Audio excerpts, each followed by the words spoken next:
and welcome to Tennessee This Week. Glad you're with us. We're going to get into a number of issues impacting Tennessee and East Tennessee more specifically. We want to introduce our panel first, though. Goerge Korda, who's with us every week, our political analyst. Michael Covington, our industrial consultant, and Shelley Breeding, our legal expert, as they've both joined us as well tonight to talk about some of the issues. I don't know if it was a bombshell or a surprise for anyone, but the big announcement last on Tuesday was that Gloria Johnson is going to be running for the U.S. Senate. So I have several questions about this. First, though, will she even be the nominee in this for the Democratic Party? And does she have any chance in that particular election? George, we'll start with you. Well, when I heard it, when somebody told me, I thought, they're kidding. I thought they were kidding me because I couldn't imagine Gloria letting this Tennessee 3 thing run away with her ability to realistically assess her chances of winning. But apparently it's true. And I think she is going to wind up claiming whatever vote she gets, whether it's in the primary or a general, as a moral victory, because I remember when Mike McWhorter, son of a very popular governor, ran against Bill Haslam for the governor's office, and there were people who said that Mike McWhorter had a legitimate chance to beat Bill Haslam, and Mike McWhorter got beaten so badly, I'm not sure anybody knows what happened to him after that. And the same thing's going to happen to Gloria. I don't know if she'll win in the primary. I mean, she's got primary opposition, but shoot, Don, you got a better chance of winning. My name's Don Hudson, and I'm not running for any office, ladies and gentlemen. But Shelley, your take on all this? No, I think she will win the primary. She's gotten a lot of media attention. She's been out there a ton after the Tennessee 3 when they tried to expel her from the state house. Obviously, she's making the political rounds. I think she's going to get more donations from outside Tennessee than any of the other primary candidates. I think she's going to win the nomination. Running as a Democrat in the state is going to be very difficult. Obviously, Tennessee is a very red state, but I think the issues that she's running on are going to be appealing to constituents. You have Marsha Blackburn, who's been there for a long time. She's taken in a lot of money from the NRA. She's taken in a lot of money from the pharmaceutical companies. And her actions in that patient access bill that Marsha Blackburn sponsored, that it took away from the DEA their power to intercept large shipments of opioids and narcotics that led a lot to the opioid crisis, I think it's going to be a big issue. And I think school safety and gun violence is going to be the other big issue for Gloria Johnson. And they could not be more opposite on those issues. I think it's going to matter if the constituents actually listen to what the candidates stand for, or if they vote straight party lines. I get that wave from being in the Tennessee 3 and for supporting gun laws and from the gun law supporters is clearly there. But is that wave, and Michael, for you, the wave that is good for her, is it just as strong of a current against her? I think in the state of Tennessee it is. I still characterize those 3 state house disruptors as hucksters, because it was staged. There's no substance to it. And those who were there will tell you when Gloria came out of that chamber, she was boasting about the fact that she was not going to be expelled because she was a white woman, and those 2 black men were going to be expelled because they were black. So the whole thing was contrived. What I think Gloria's going to find out, and I was thinking George would expound on this, I think she's going to find out that she's not as big a deal in the state of Tennessee as she thinks she is, and election night will prove that. She has gotten a lot of mileage out of this. She's made it to the White House. She's made it to Good Morning America. She is going to raise a ton of money, but she's going to spend that money. And in the end, she's going to lose in the state of Tennessee on election night, and she's going to lose big because she is not nearly the person who represents the values of residents or citizens of the state of Tennessee, and she's going to find that out on election night. Don, there's an old saying in politics that one person can talk you into running and 1,000 can't talk you out of it. And yeah, Gloria's gotten national press on this that she never would have gotten otherwise without what Michael just characterized. And I would have thought she would have parlayed this into maybe something else, maybe, speaking around the country, maybe something that would raise her profile. But this is going to raise her profile a little bit, and it's going to be particularly noted when she gets clobbered. Don, let me say this. Voters in the state of Tennessee don't like to be embarrassed. Gloria Johnson embarrassed legislators and citizens of the state of Tennessee. And that there's going to be a backlash to that. When you're on television talking about how terrible Tennessee is, you're representing Tennesseans. Tennesseans are seeing this, and they are not going to appreciate her trying to elicit support from them after having gone on national television and talked about the legislature in the way that she did. She did not talk about the constituents of Tennessee. She talked about the state legislature and how she talked about the state legislators. She did. No, she is a school teacher who represents the people of Tennessee. She's not happy with the way Cameron Sexton had run the state legislature, but she has never talked bad about that I've heard at all. The people of Tennessee. She's been very proud of Tennessee. I said she embarrassed the citizens of Tennessee. Well, to that point, not embarrass me, and I'm the citizen of Tennessee. To that point, after the kerfuffle in Nashville, I invited Gloria to come on my radio and explain the kinds of comments she made, such as, I think, and I'm pretty sure this is her exact quote, I think there's more democracy in North Korea than there is in the state of Tennessee. So I invited her to come on my show and explain how the people's prison of North Korea is like Tennessee. And she was nice enough to call me and say she couldn't make it. I haven't gotten a call back saying when she can. But those are the kinds of things that Michael's referring to. Because I wanted to ask her, how do you compare Tennessee to North Korea? What was your basis for doing that? What was your justification for comparing us to that communist dictatorship? And I've not gotten an answer because she hasn't come on. But that's the kind of thing Michael's talking about. Go ahead, Shelley. It's the fact that the leadership in Nashville would not let members of the Democratic Party speak on the floor. It's silencing the minority, which you should not do in a democracy. I think that's the comparison she was trying to make. Are they in a prison camp? They were not even being given the opportunity to speak. That's what led to all of that with the Tennessee 3. They were not being able to voice any opinion on the House floor. And you know what you do? You go outside the chamber and you call a news conference and you point toward the speaker's rostrum and you say, that man won't let us speak. You don't go down there with a bullhorn. To Michael's point, it was contrived. You don't go down with a bullhorn and start yelling on the floor of the House of Representatives. On the subject, but moving over to Marcia, she did release a statement as soon as it happened. She pointed out, said things like, Gloria's woke and her value, what she represents is destructive and divisive. Should she be even addressing Gloria, or should she just be running her own race and running on her own accomplishments? No, she shouldn't. I think she has to address Gloria because Gloria is on national TV talking about the campaign. She is getting the attention. Marsha Blackburn's going to have to address it. I mean, you have Marsha Blackburn, who's received $1.3 million from the NRA, and then you have Gloria Johnson, who's a school teacher involved in a school shooting, who wants to talk about gun safety in Tennessee. Marsha Blackburn's going to have to address it. Michael? I don't think Marsha Blackburn has to pay very much attention to Gloria Johnson. I, again, do not think that Gloria Johnson will gain traction in the state of Tennessee. I do not think Tennessee voters will support Gloria Johnson in her race for the United States Senate.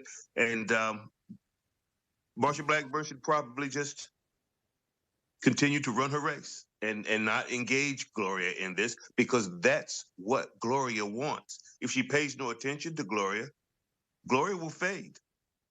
What she should have said is, I believe she's got a primary to run, and that's all she should have said.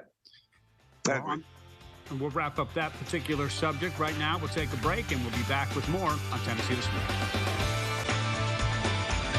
Welcome back to Tennessee This Week. We're now going to be talking about affordable housing. We know that the mayor of Knoxville, American Cannon, has definitely made that one of her issues. She's just got reelected, basically, for all intents and purposes, on that issue. On Thursday, the Inskip Flats were officially open. That's a 75,000 square foot complex, 66 2- and 3-bedroom flats with washing machines, things like that. Affordable housing. Out in Farragut, the Lakeshore Choteau area, a developer wants to build 56 townhouse units that would be affordable housing. The residents would have to earn $70,000 or less, and that is being met with a bunch of protesters out there. So as we move toward trying to build enough houses just for residents and affordable housing for those who need it, where do we do that? Because in some places it seems like it's not here in my neighborhood, and other places like, yeah, let's do it right here. And let's start with Shelley. Yeah, I think it's hard. North Shore is so overcrowded as it is. The traffic there has been terrible. At the same time, I don't think this one development is really going to affect the traffic flow on North Shore because there are so many housing developments off North Shore.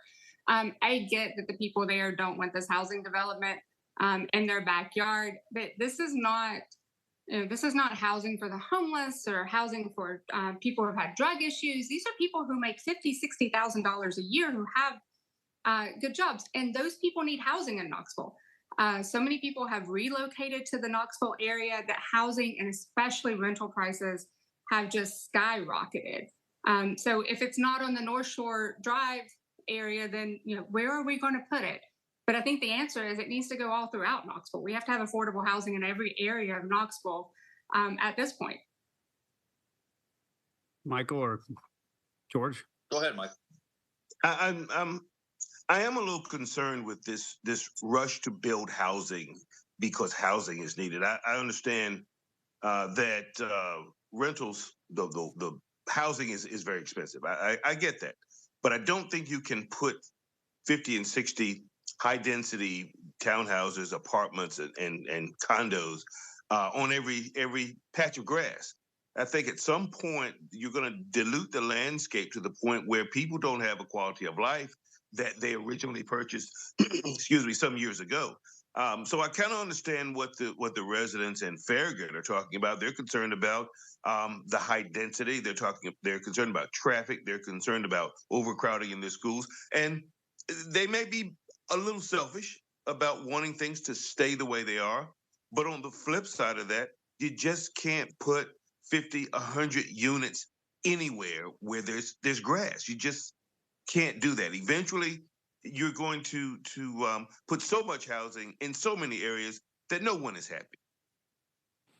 No, but we can't put all the housing in the same area, was my point. Is it has Right. to, it needs to be spread out throughout Knoxville. And that's kind of my point. It's like, yeah, there's places in Knoxville, they say, hey, yes, this is great. They have a ribbon cutting, everyone applauds. And then there are other places they try to go and people say, no, not here. Well, part of the issue, I think, is the use of the term affordable housing, because that has connected to it, rightly or wrongly, the idea of low income housing. And people are pretty sensitive about their property values, rightly so. For most people, it is the biggest expense and investment they'll ever make in their lives. And if you have a sense or believe that there's something coming into your area that's going to stymie or lower your property values, it's pretty darn serious from just a financial standpoint. But in reading about this and seeing that the objections are traffic and runoff, I don't think people have much of a prayer of getting any kind of relief, if you will, on those issues. Everybody says the same thing. Whenever a new development goes in anywhere, I don't care if it's high-end stuff, they say, oh no, we don't need more of that out here because the traffic is too heavy, the schools are too overcrowded, and the drainage issues are bad. Right. Let me tell you, in the end, it comes down to money. And new housing, even if it's less expensive, means more money. So somebody's going to have to really work those local representatives to get them to work with their friends to get them to kill this thing, because other than that, they're going to get something. They may get some negotiations on density or numbers or something, but it's going to be like trying to kill a tick to get this one. And there certainly is a, oh, go ahead, Shelley. I was just going to say, regardless if this goes in or not, I really think Knoxville has to focus on some of the transportation issues, because there have been so many people relocate here, and that traffic really has shown that there, you know, the housing market has less homes on the market now. There are less vacant properties. There's less vacant rental units. There's just more people here.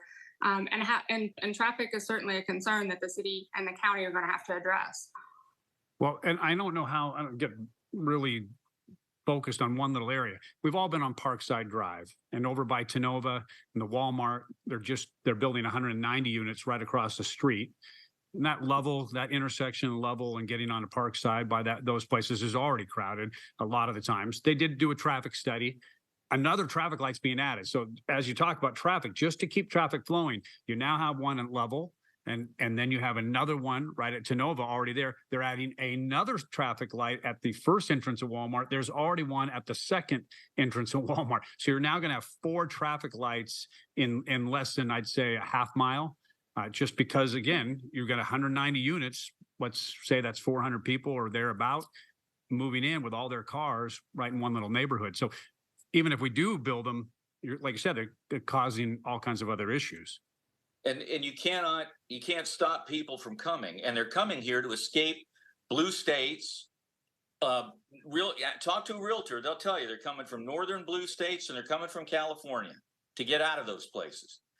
And it affects you. I mean, where we bought our house, if you drive from our house to Cedar Bluff, when we first moved here, there was 1 traffic light at Kingston Pike. Now there are 11. And it gets frustrating sometimes. But there is no way developments are going to be turned down and the property taxes that they bring because somebody's worried they're going to cause more traffic. Right. It would be remarkable if that happened. There might be a need to rezone some areas so that you can put housing where you wouldn't think it could go. And maybe that might be part of the solution as well. Anyway, we'll move forward on this. We'll take a break and we'll be right back.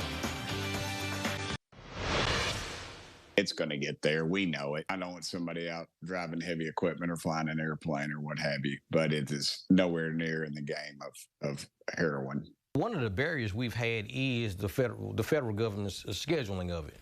What I've been hearing around the Capitol is, hey, it's still on the Schedule 1 list, so we're scared to touch it right now. Anything good you need from marijuana, anything good you think can come from marijuana, you can get from hemp. So I'm 100% against any kind of legalization of marijuana. Welcome back to Tennessee this week. There's been a lot of talk. I mean, there's been talk for years and years, but it seems to have kind of spiked here in the last week or so about cannabis.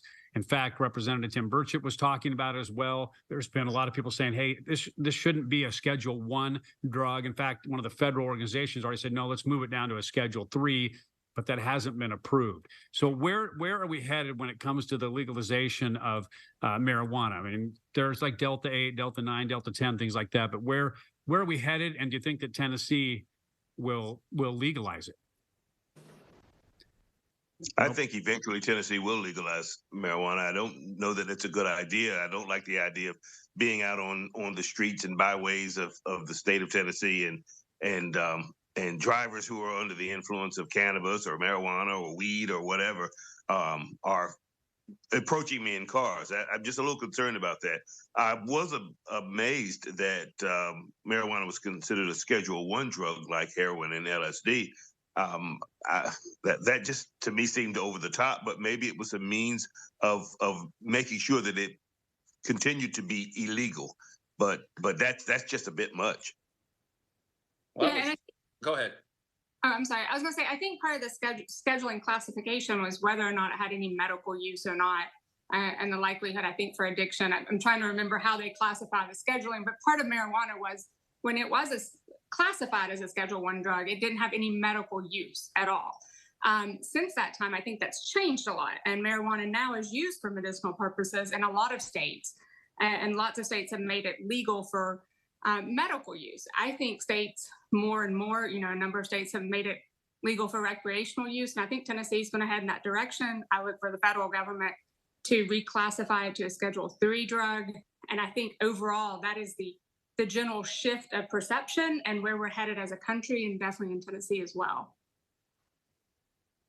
Well, I think from the medical standpoint, I mean, if you can make morphine legal for medical use, then it seems like you can at least explore the medical possibilities of marijuana. But from the standpoint of making it legal for a recreational use, yeah, we're probably headed that direction, and it's probably a very, very bad idea. I was looking at an article this was in the Journal of the Missouri State Medical Association, and they looked at Colorado, which has legalized marijuana for recreational use.